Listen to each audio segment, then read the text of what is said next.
So in between, Gianfranco Goeta from Milano, our colleague who has already been there last time, my friend, and we sat together in our garden and we discussed a lot. And he brought me now, this time in English, a videotape from Thich Nhat Hanh. Great teacher. And you both found out that you both look at him as a teacher for yourself and practices he taught you. I was about to share with Gianfranco, and then it'd be lovely to hear what you've taken from Thich Nhat Hanh, but two practices that are related to the question you asked me at the very beginning about how do we train people in systemic being rather than systemic thinking, or beyond systemic thinking. And one was a very simple practice that I adapted from Thich Nhat Hanh, which was I travel a lot to London to work, or I travel to other cities by plane. And I discovered that I had this awful habit of when I'm always slightly late, so I try and get off the train first, and I try and get out of the ticket barrier first, into the subway underground, and through the and all my consciousness was happening was that other people were a barrier to me getting where I needed to get. Right. And from Thich Nhat Hanh many years ago, I learnt this very simple practice, which was, if you are in an airport, you say, this is home. On your in-breath and on your out-breath, I have arrived.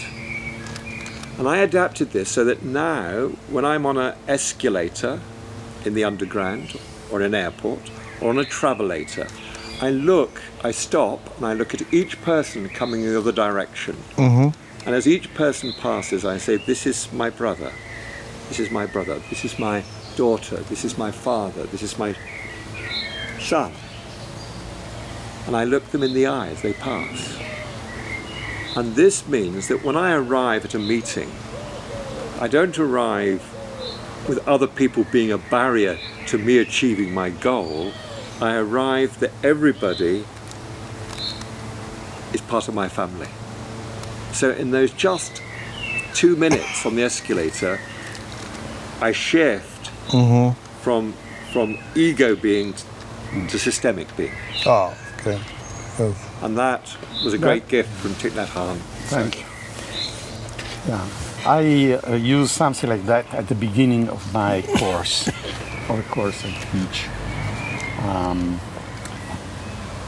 When we meet for the first time, and people are kind of anxious and a little bit afraid, and they have some nervousness. Some clench. Okay, in the so gut.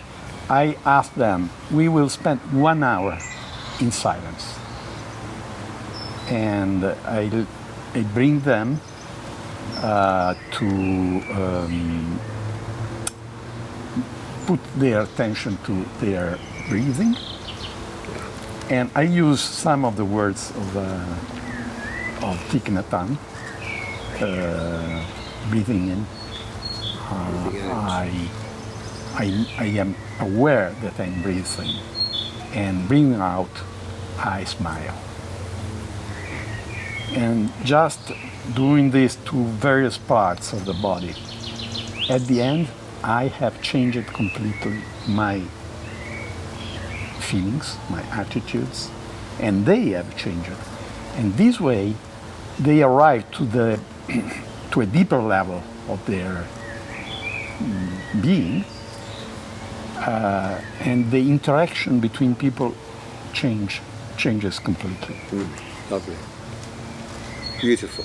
And then I ask them to design what do they see in their life to be the goal of this course, because it's a long-lasting course, it's 1 year. Yeah. We meet once per month, but after 1 year, what do you see in your life? And again, they present themselves with this picture they make.